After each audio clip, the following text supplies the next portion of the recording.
In order to be successful at selling, you must understand basic sales skills. This course will help you develop effective sales techniques, such as inquiring about needs, presenting products and services effectively, and closing the sale. Upon completion of this course, you will not only have a greater knowledge of the people skills associated with successful selling, you'll be able to successfully inquire to uncover the needs of account holders and better understand effective techniques for closing the sale.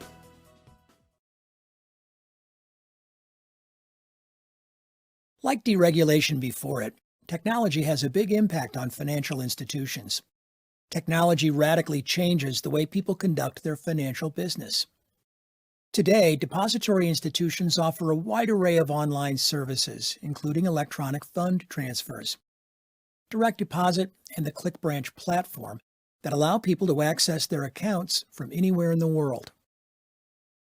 Just how much has the amount of personal contact with account holders changed? Well, nearly half of all new account holders may never return after opening an account. This change in the way account holders do their financial business is convenient for them, and it also can mean cost savings for your institution.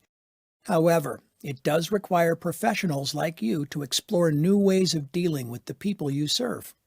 Why? Fewer personal contacts mean you have fewer opportunities to present your institution's products and services to people who might need or want them.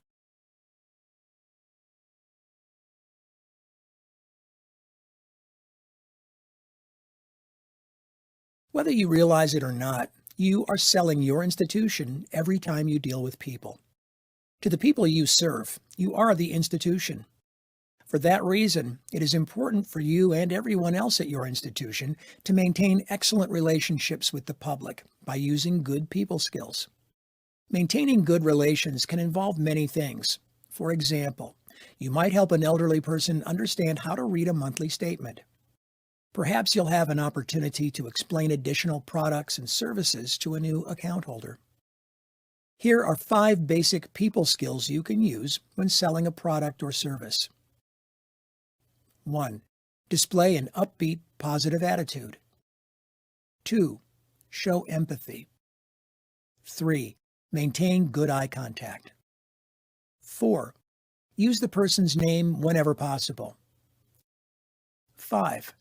Project self-confidence as you present a product or service. That last point, projecting an image of self-confidence, is especially important for salespeople. People respond poorly when salespeople aren't confident in presenting their products and when they don't seem to understand what they are selling. You can gain self-confidence by studying products and services until you understand them in depth. As you do so, also learn how they can benefit the people you serve. It also helps to know your target market. This lets you focus your energy on the products and services that are the best matches with the needs of that market. Selling financial products and services demands effective communication aimed at solving problems and meeting people's financial needs. Thinking about how a sale is made will help you increase your sales effectiveness with prospects and account holders. Inquiring is a wonderful way to discover people's needs. Inquiring involves using skillful questioning to uncover and confirm a person's need for a product or service. While you inquire, you continue to carry on a dialogue with the individual. Unlike a monologue where one person talks or even lectures without seeking feedback, dialogue involves a meaningful exchange between two people. Dialogue is communication that involves careful listening and response. One person talks while the other listens, and vice versa. Seeing the situation from the other person's point of view, empathy, should be the logical outcome of a meaningful dialogue. A good dialogue also helps you establish rapport as you inquire about people's needs. Inquiring also builds trust between you and your prospects because it demonstrates that you are trying to understand them. Once you've earned people's trust, it's easier to persuade them that you are looking out for their interests. When you cannot see the other person's expressions, it makes it more difficult to acquire information. BVS's Click Branch remote banking platform provides an online face-to-face interaction, allowing you to see and hear your prospects. I'll cover inquiring skills in detail in Lesson 2. Once you have identified a person's needs through inquiring, you then show how the product or service you are recommending will be beneficial to the person. This means you must have a good understanding of features and benefits in order to explain them. Your explanation should answer the question that every potential buyer implicitly or explicitly asks: what's in it for me? That's WIIFM for short. People may directly ask you this question. Even if they don't, they often are thinking the question as they listen to your presentation. Your answer to WIIFM tells people how a product or service will benefit them or make their lives easier. That answer, if it is the right one, will bring you closer to a sale. When you close a sale, you summarize the reasons to buy. Answer any objections the individual might have. Ask for the order. Finally, you pave the way for future transactions by thanking the person for doing business with you. This also is fundamental professional service. Closing skills will be covered in more detail in Lesson 4.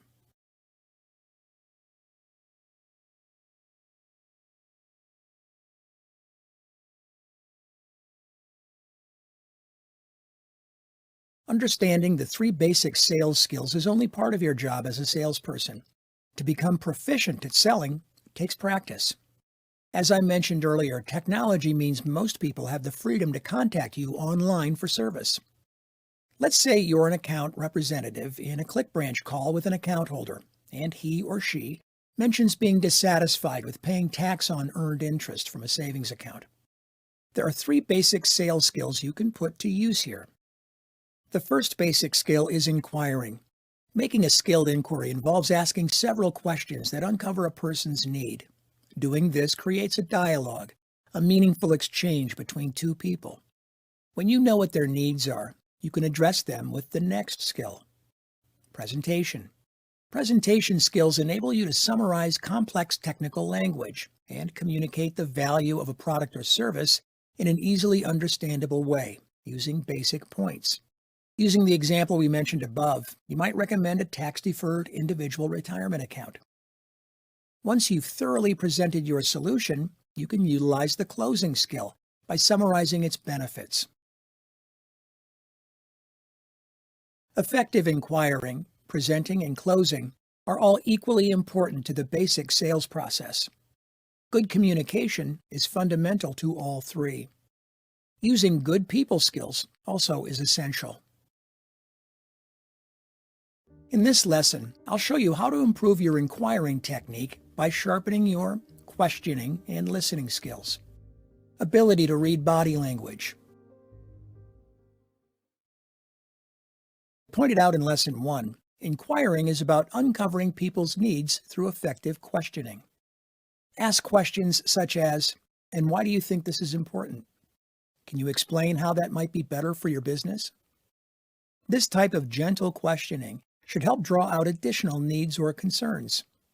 Inquiring, however, is not the same as prying.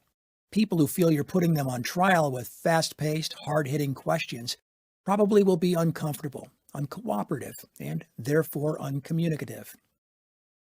The types of questions you ask can have a tremendous impact on determining your success or failure in selling. There are 2 common question types: open-ended questions, which seek information; closed-ended questions, which limit a person's response. Open-ended questions are those that cannot be answered with a simple yes or no. Ask open-ended questions in every sales situation where you are trying to encourage someone to expand on an idea or express his or her needs. Here's an example. "How do you feel about rate of return as opposed to risk, Mrs. Osborne?" This type of question, which cannot be answered with a yes or no, can help you uncover additional information about the person's needs. By the same token, you generally should avoid closed-ended questions when inquiring. Closed-ended questions usually require only a 1- or 2-word response. They do not lend themselves to additional discussion or communication. They don't encourage people to express themselves at length. which is what you want to happen. For example, do you feel comfortable with the rate of return on this product, Ms. O'Keefe? This question can obviously be answered with a simple yes or no. Effective listening is the second essential element of the inquiring phase of the sales process. Listening is a vital part of establishing and maintaining a dialogue. Listening requires concentration. In order to understand what someone is saying, and also what is not being said, you must pay close attention to the response. When you concentrate on listening carefully, you do more than just hear what someone says. You gain an understanding of what the person is really saying. Maintaining good eye contact and pausing a moment or two after someone finishes speaking will help you stay focused on the content of the conversation. Depending on what the prospect or account holder says, you might want to demonstrate your understanding of the person's comments. This may mean asking a related question, paraphrasing what the person just said, or encouraging the person to continue. For example, if someone expresses what sounds to you like a financial need, you might want to check your understanding by paraphrasing the statement. In other words, taking what an account holder says to you and reframing it in the form of a question. It demonstrates that you care about and understand that person's concerns. In addition to questioning and listening, learning how to read people's body language is an important inquiring skill. Body language, or nonverbal communication, often contains more information than the spoken word. Some studies have shown that more than half of all communication is nonverbal. Body movement, body position, and eye movements are components of nonverbal communication. Interpreting body language is not an exact science. Certain body movements can mean different things when done by different people. There also are cultural differences to consider. For example, Americans generally feel it is a sign of respect and strength to look people in the eye while talking with them.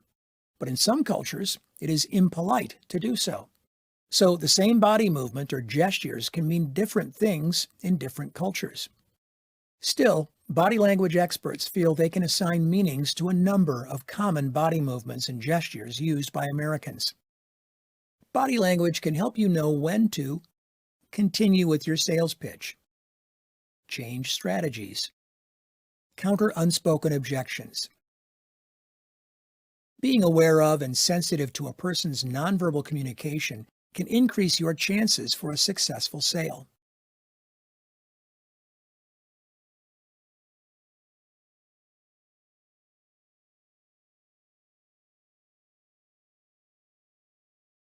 Lesson 2, Summary. Gentle questioning should be used to draw out additional needs or concerns. There are two common question types: open-ended questions, which seek information; closed-ended questions, which limit a person's response. Open-ended questions should be asked in every sales situation where you are trying to encourage someone to expand on an idea or express his or her needs. Effective listening is another essential element of the inquiring phase of the sales process.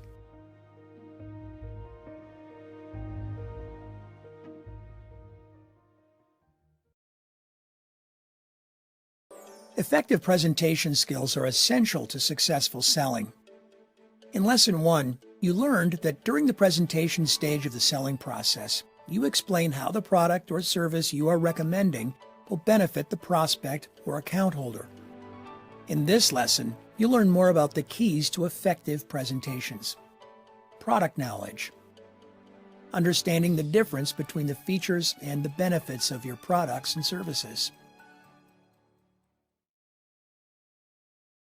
A thorough knowledge of your products and services is fundamental.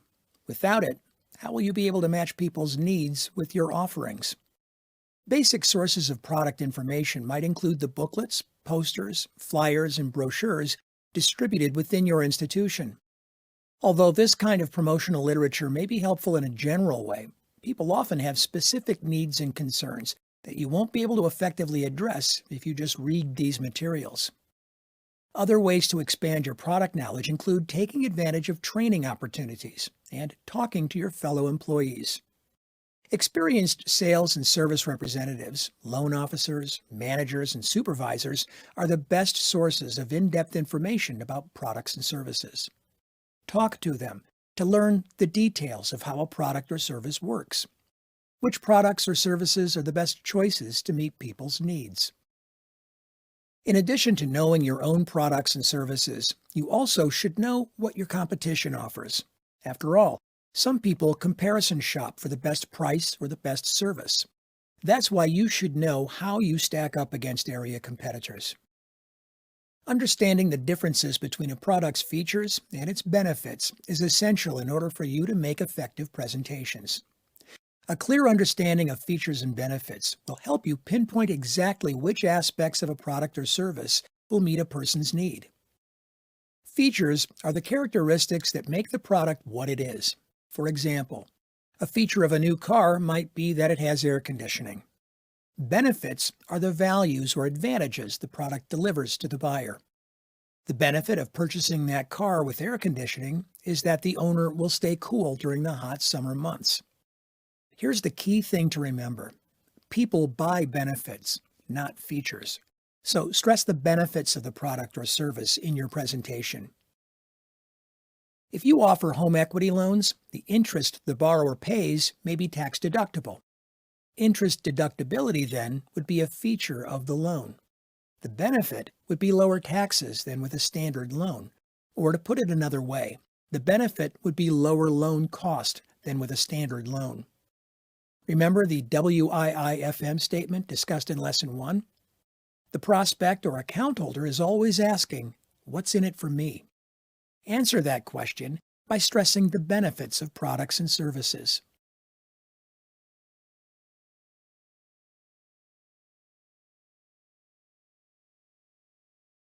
3.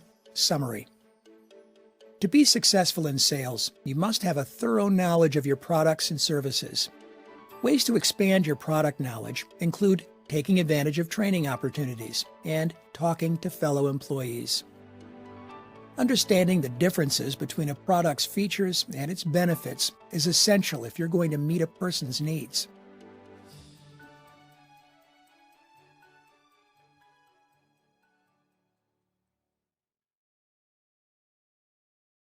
In Lesson 1, you learned in a general way that during the closing stage of the selling process, you summarize reasons to buy, overcome objections, ask for the order, and pave the way for future business by thanking the person for doing business with you. In Lesson 4, you'll learn more specifically how to handle objections, ask for the order using one of several methods, take action to finalize the sale by implementing the product or service.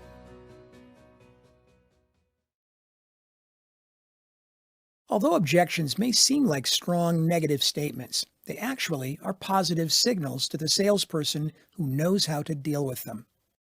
Objections are a natural part of the sales process. When someone raises an objection, you know the person is involved in the sales presentation and is interested in what you are saying. Objections also can provide clues about important concerns, a focus for the rest of your presentation. Once you encounter objections, you have the opportunity to respond to the person's concerns. There are 2 basic rules for handling objections successfully. First, never argue with or contradict a person who raises an objection. You're not going to get a positive reaction by arguing. Instead, you should restate or paraphrase the person's objection to demonstrate your understanding of the issue. Then, you should ask clarifying or inquiring questions to draw the individual out. Respond to an objection by refocusing your presentation on the features and benefits that address the person's concerns. Now, the second rule for handling objections: never ignore an objection. In some cases, the objection may seem trivial or even silly, but you should always attempt to address it. If you trivialize an objection or sweep it under the rug, the person may lose interest because of your lack of response, or the individual might resent your lack of response and hold it against you by not buying what you are selling. For example, let's say an account holder raises an objection to paying for an additional service, like overdraft protection. Your first reaction might be to wave it off, but you should acknowledge her objection and give it a thoughtful response by explaining its value. This could be all it takes to convince her that the service is worth the money. Asking for the order is the culmination of the selling process. It is the payoff for your investment of time and talent in the sales effort. However, research indicates that salespeople fail to ask for the order 60% of the time. One of the main reasons salespeople don't ask for the order is fear of rejection. While it is understandable that people don't want to risk failure, the other side of the coin is that if you don't ask for the order, you probably won't get it. There are several ways to increase the odds of your success when you ask for the order. For example, you can use trial closes and check-in questions. A trial close is simply an initial test of whether the person is ready to buy. For example, after explaining the benefits of a product and answering objections, you might ask, "Does this sound like something you might be interested in?" Check-in questions are closed-ended questions intended to make sure the person understands your presentation and follows your logic. For example, you might ask, "Don't you agree?" A question like this will tend to draw out any remaining objections the person might have. That can give you the opportunity to go back into more features and benefits to counter the objection. Persistence also is important when asking for the order. It often takes successful salespeople a minimum of 5 attempts before they can finalize a sale. When asking for the order, there are several methods you can use, commonly called closes. These methods include the direct action close, the assumptive close, the choice close, the impending event close. The direct action close is a straightforward, direct appeal for the order. For example, you might ask, "May I open that account for you today, Ms. Wiedemeyer?" The assumptive close is designed to minimize the prospect's chances of rejecting your offer. For example, you might ask, "How many boxes of checks do you think you'll want in your initial order?" This type of close assumes that the prospect is ready to buy.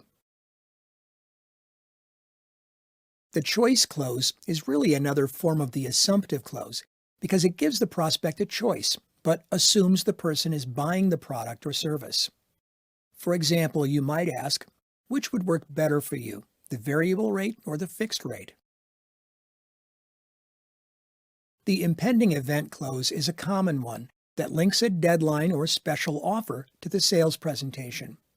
For example, you might say, "I can give you this rate through the end of the week, but no longer." Action steps are steps you can take to confirm a person's buying decision by implementing the product or service. For example, you might get the person's authorizing signature, if required, in order to begin the product or service. Action steps are the essential final elements of closing. They are also the first steps in implementing the sale. In many cases, action steps are specifically designed for each product or service. A successful salesperson should know the appropriate action steps for each product. If you are not qualified to close or to take action on the sale, be sure to refer your prospect to someone in your institution who can. At some institutions, tellers and other employees make referrals electronically to make sure prospects talk with someone who will follow through on the sale. Others use paper forms. These written referrals document the person's name and product need. Executing a referral is a good way to put the prospect together with someone who can continue the sales and implementation process.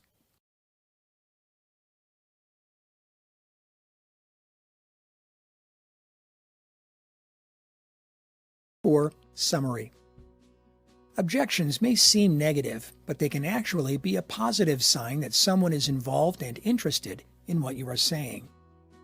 Asking for the order is the culmination of the selling process.